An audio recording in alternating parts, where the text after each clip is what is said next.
Hello everyone, welcome to Aryan education foundation. और ये lecture 5 है और प्लेलिस्ट है हमारा एसएससी 10th स्टैंडर्ड साइंस 2। आप जाकर प्लेलिस्ट सेक्शन में देख सकते हो, यहाँ पर आई सेक्शन में भी आपको मिल जाएंगे।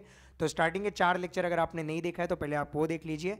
तो ये 5th लेक्चर हम स्टार्ट कर रहे हैं और यहाँ लैमार्किज्म और स्पीसिएशन की बात करने वाले हैं। लैमार्किज्म स्पीसिएशन से पहले हमने इवोल्यूशन जब स्टार्ट किया था तो इसके पहले वाले लेक्चर में हमने पढ़ा Darwin theory of natural selection. Darwin साहब ने क्या बोला कि भाई दुनिया में वही इवॉल्व करेगा जो फिट रहेगा और जो चेंजेस लेकर आएगा अकॉर्डिंग टू द एनवायरमेंट और अकॉर्डिंग टू द नेचर। तो जो मॉडिफिकेशन लाएगा, जो वो चेंज, वो जिंदा रहेगा और इवॉल्व करके नए स्पीशीज बनेंगे, और जो नहीं लाएगा वो नहीं जिंदा रहेगा। तो अब लैमार्क ने साहब ने क्या बोला, ये दूसरी थ्योरी हम पढ़ रहे हैं, ठीक है। तो लैमार्क साहब ने बोला था, उन्होंने दिया था थ्योरी ऑफ नेचुरल सिलेक्शन कि नेचर सिलेक्ट करता है, ठीक है। ये देंगे theory of acquired inheritance, acquired of inheritance character. तो अब हम समझने वाले हैं कि लैमार्क साहब ने क्या दिया था। तो लैमार्किज्म और स्पीसिएशन हम पढ़ने वाले हैं। तो शुरू करते हैं हम हमारा वीडियो।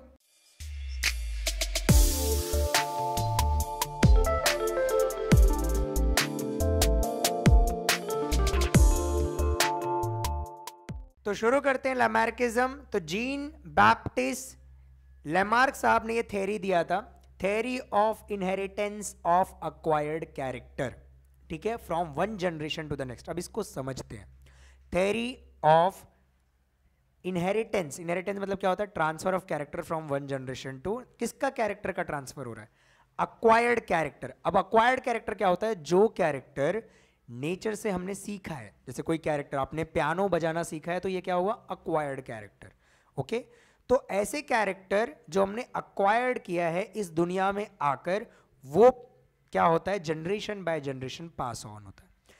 तो इन्होंने क्या बोला कि जो जिराफ है, इसका एग्जाम्पल हम ऐसे बात करते हैं, जिराफ जो है वो पेड़ से पत्ते खाना शुरू किया, जिसके वजह से उसकी गर्दन क्या हो गई? लंबी हो गई। तो पेड़ से वो खा रहा था पत्ते, तो ये क्या हुआ? Acquired character. क्या इतना क्लियर है? तो थ्योरी ऑफ इनहेरिटेंस, इनहेरिटेंस मतलब ट्रांसफर हो रहा है क्या? एक्वायर्ड कैरेक्टर, जिसके वजह से धीरे धीरे धीरे जिराफ की गर्दन क्या होते गई? लंबी होते गई। क्या ये लगता है सही है?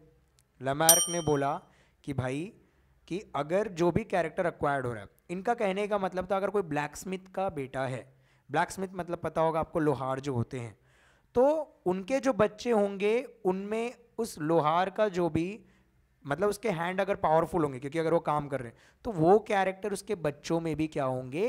ट्रांसफर होंगे। आपको लग रहा है ऐसा होगा क्या? अब इसका मतलब क्या हो गया कि अगर मैंने क्या किया है? पीएचडी किया हुआ है, तो मेरा बच्चा जब पैदा होगा तो पीएचडी करके पैदा होगा, ऐसा है क्या? क्योंकि मैंने वो कैरेक्टर लिया तो वो कैरेक्टर ट्रांसफर होगा। तो यही लैमार्क साहब ने बोला था कि जो कैरेक्टर एक्वायर्ड कर रहे हैं वो क्या होगा? पास ऑन होगा। बट ये थ्योरी गलत हो गई थी। वो थ्योरी कैसे गलत हुई थी वो भी मैं एक्सपेरिमेंट बता दूंगा, आप में तो है नहीं बट आपको पढ़ना है। तो उन्होंने वही दिया था, थ्योरी ऑफ इनहेरिटेंस मतलब ट्रांसफर हो रहा है। कौन से character? Acquired character from one generation to another. His theory was based on the principle of use and disuse of organ. इनका theory किस पे बेस्ड था? use and disuse of organ. इन्होंने बोला जो ऑर्गन का आप यूज करते जाओगे एक्वायर्ड होगा, वो क्या होगा? आने वाले जनरेशन में वो कैरेक्टर क्या होगा? इनहैंस होगा और वो कैरेक्टर पास ऑन होगा। और अगर आप डिसयूज करोगे, अगर आप डिसयूज करोगे तो वो धीरे धीरे क्या होगा? उसका यूज कम हो जाएगा, मतलब वो कैरेक्टर्स ऐसे ही ट्रांसफर होंगे यूज और डिसयूज होने में, ठीक है। आगे हम एग्जाम्पल्स भी पढ़ेंगे, which states that the morphological change that occurs gradually either due to specific activities or laziness of a particular organism is responsible for evolution. ध्यान देना, तो जो भी मॉर्फोलॉजिकल चेंज आ रहा है वो किसके वजह से आ रहा है? या तो कोई स्पेसिफिक एक्टिविटी, लोहार कंटिन्यू हैमरिंग कर रहा है तो उसका हाथ क्या हो रहा है? स्ट्रांग हो रहा है। या फिर laziness of a particular organism, या कोई ऑर्गेनिज्म क्या है? लेजीनेस है। जैसे डक चलते हैं तो वो उड़ नहीं रहे हैं, हैन उड़ नहीं रहा है, तो लेजीनेस मतलब कोई ऑर्गन अगर यूज नहीं कर रहा है तो उसके वजह से इवोल्यूशन हुआ रहेगा। एग्जाम्पल के तौर पे यहां पर आपको जिराफ दिख रहा है, जिराफ की गर्दन इसलिए लंबी है उन्होंने बोला क्योंकि वो ऊपर से पत्ते तोड़कर खाता है। तो एग्जाम्पल लैमार्क का ये एक था कि भाई साहब मैं जिराफ का एग्जाम्पल दे रहा हूं, browsing on leaves of tall plants cause the neck of the giraffe to become long. दूसरा, frequent hammering movement, blacksmith के फ्रीक्वेंट हैमरिंग मूवमेंट की वजह से उनके आयरन स्मिथ या ब्लैक स्मिथ का जो हैंड होगा वो क्या होगा, strong. Wings of birds like emu have become weak because of being inactivity, laziness. तो ईमू बर्ड, उसके विंग्स क्या हो गए, वीक हो गए. क्यों वीक हो गए, क्योंकि उसने यूज नहीं किया, तो इसलिए वीक हो गए. तो ये सब example. Legs of swans and ducks have become useful for swimming. तो स्वान्स और डक्स के जो लेग्स है वो स्विमिंग के लिए यूज होने लगे, क्योंकि उन्होंने उसका यूज स्विमिंग के लिए किया due to living in water. तो स्वान्स और डक वाटर में रहने की वजह से उनके लेग्स इस तरीके से मॉडिफाई हो गए और ये कैरेक्टर उनके जनरेशन बाय जनरेशन क्या होते गया, ट्रांसफर होते गया. तो लैमार्क साहब ने यही बोला था. Snakes have lost their legs due to burrowing habits. Snakes, तो स्नेक्स बरो करके मतलब गड्ढा करके अंदर रहने के आदत के वजह से उनके पास क्या नहीं होते, लेग्स नहीं होते. तो ये एग्जाम्पल्स आपको याद रखना है. जिराफ हो गया, आयरन स्मिथ का शोल्डर हो गया due to frequent hammering movement. Emu birds के विंग्स क्या हो गए, वीक हो गए. स्नेक्स के पास लेग्स नहीं है. और आपको याद रखना है कि स्वान्स और डक, इनके जो लेग्स हैं वो किसकी वजह से, क्या किस चीज़ में यूज़ हो गए, स्विमिंग के लिए यूज़ हो गए. कोई डाउट यहाँ तक? तो लैमार्क साहब का ये हो गया. अब आगे ऑब्जेक्शंस. लेकिन लैमार्क साहब का ये थ्योरी फेल हुआ. तो ऑब्जेक्शन क्या था, principle of use and disuse of organ was widely accepted but transfer of those character from one generation to the next was rejected. अगर हम कोई काम कर रहे हैं तो जैसे आप अगर कुंग-फू सीख रहे हो, कराटे सीख रहे हो, तो वो कैरेक्टर आपके अंदर इनहैंस होगा, लेकिन वो कैरेक्टर जो ट्रांसफर होता है, ये वाला थ्योरी क्या हुआ, रिजेक्ट हुआ. अब इसका थ्योरी का क्या काम था, मैंने एक छोटा सा एक्सपेरिमेंट बता दे रहा हूँ. माउस था, ठीक है सर, आप यहाँ पर डाल देना माउस का. तो माउस में क्या था कि उसके टेल को कट करते जा रहे थे, टेल को कट करते जा रहे थे, जनरेशन बाय जनरेशन टेल को कट किया, फिर भी उसके टेल के लेंथ में कोई कमी नहीं आई. समझ में आया? तो मतलब इसका मतलब वो यूज़ नहीं हो रहा है, फिर भी टेल आ रहा है, टेल वैसे का वैसे ही, टेल में कोई चेंजेस नहीं आया, तो इसके वजह से रिजेक्ट हो गई थ्योरी. तो ये हमारा लैमार्किज्म खत्म हुआ. अब आता है स्पीसिएशन. स्पीसिएशन क्या होता है, नया स्पीशीज बनना. नया स्पीशीज, स्पीशीज मतलब प्रजाति, cat, dog, human, monkey, these are species. तो स्पीसिएशन होता क्या है, नया स्पीशीज बनना. जीन में अगर कंटिन्यू चेंज आते जाएगा आते जाएगा आते जाएगा तो एक दिन नया स्पीशीज बन जाएगा. ऐसे काफी मिलियन ईयर्स के बाद ये होता है. तो formation of new species of an organism as a result of evolution, इसको स्पीसिएशन बोलते हैं. इवोल्यूशन के वजह से अगर कोई नया स्पीशीज बन रहा है तो उसको हम बोलते हैं स्पीसिएशन. एग्जाम्पल, डार्विन जब शिप पे ट्रैवल कर रहे थे तो गैलापागोस आइलैंड पे गए थे, तो वहां पर उन्होंने देखा कि जो बर्ड्स थे, कुछ बर्ड्स वहां पर सेम दिख रहे हैं बट उनके बीक में चेंजेस थे. मतलब किसी के बीक छोटे थे, किसी के बीक लंबे थे, किसी को फिश खाना था इसलिए लंबे थे, कोई सीड्स खा रहे थे, कोई इंसेक्ट खा रहे थे. तो उन्होंने यहाँ पर ही उनका दिमाग चला था और थ्योरी दिया था कि बर्ड्स ने क्या किया, एडाप्ट किया, तो अलग अलग स्पीशीज बनते गए. अब यही सेम बर्ड जो थी वो जब सीड्स खाने लगी तो उसके बीक क्या होने लगे, छोटे होने लगे. और इसी तरीके से नए बर्ड्स के स्पीशीज वो आइलैंड पे बने होंगे. तो ये बर्ड्स आपको दिख रहा है, इससे यहाँ पर देखो नए नए बर्ड्स बनते जा रहे हैं. तो कंटिन्यू यहाँ पर सबको खाने के हैबिट के वजह से सभी बर्ड्स के यहाँ पर स्पीशीज कैसे थे, अलग. कोई डाउट यहाँ पर?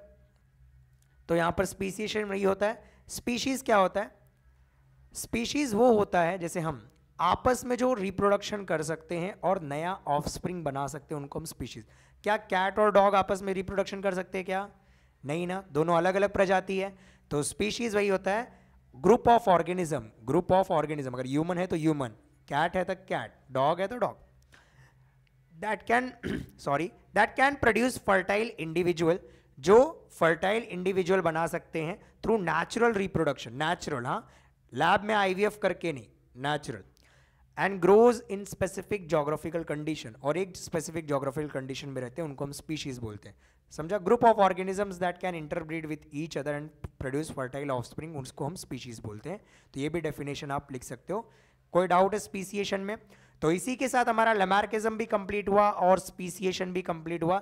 सिंपल याद रखो, लैमार्क साहब ने बोला था theory of inheritance of acquired character. Acquired character जो हम अक्वायर कर रहे हैं वो पास ऑन होगा जनरेशन बाय जनरेशन.